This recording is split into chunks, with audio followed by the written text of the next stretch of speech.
We love you. Lord, we just ask all these things in the name of Jesus Christ. Amen. Did you know that big flame?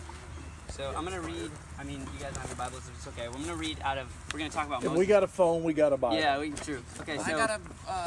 My mom brought the Escalade, I got a Bible in there. You should probably ask everybody to turn their phones off.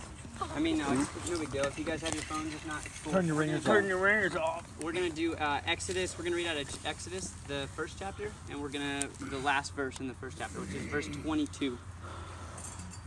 So, Exodus 1 and verse 22. And this is all a really familiar story, but it's such an awesome one. It says, "And Pharaoh charged all the people, saying, Every son that is born ye shall cast into the river, and every daughter ye shall save alive. And there went a man out of the house of Levi, and took to wife a daughter of Levi. And the woman conceived and bare a son. And when she saw him, that he was a goodly child, she hid him 3 months. And when she could no longer hide him, she took for him an ark of bulrushes, and daubed it with slime and with pitch, and put the child therein. And she laid it in with the flags by the river's brink. And his sister stood afar off, to wit what would be done to him. And the daughter of Pharaoh came down to wash herself at the river, and her maidens walked along by the river's side. And when she saw the ark among the flags, she sent her maid to fetch it. And when she had opened it, she saw the child, and behold, the babe wept. And she had compassion on him, and said, This is one of the Hebrews' children. Then said she to Pharaoh's daughter, Shall I go to call thee a nurse of the Hebrew women, that she may nurse the child for thee? And Pharaoh's daughter said to her, Go. And the maid went and called the child's mother. And Pharaoh's daughter said unto her, Take this child away, and nurse it for me, and I will give thee thy wages. And the woman took the child and nursed it. And the child grew, and she brought him unto Pharaoh's daughter, and he became her son. And she called him Moses. And she said, Because I drew him out of the water.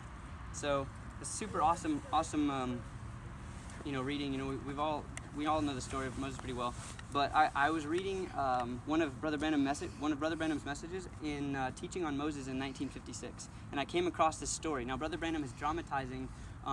He at the beginning of the sermon, he brings up all these little kids, and he's like, "All right, where's the Sunday school children at?" He waited for them to come out of Sunday school, and he said, "All right, sit them all in the front row." And he dramatizes the life, like the early stages of, like, that we don't really think about, of Moses and Amram and Jochebed, which were Moses' parents. And he talks a lot about, like, the prayer life that they had. And I just kind of want to read the story to you guys. It's just it's a part of the story, but it's really cool. So if you guys want to, like, later on, you guys should definitely listen to this message. It's Teaching on Moses, 1956. We're going to do paragraph 263. She says, Now I'll call him Moses, and he'll be my own baby. Now he's talking right now about the princess, and how when she found the baby. In verse 9, she found the baby, and she had the maid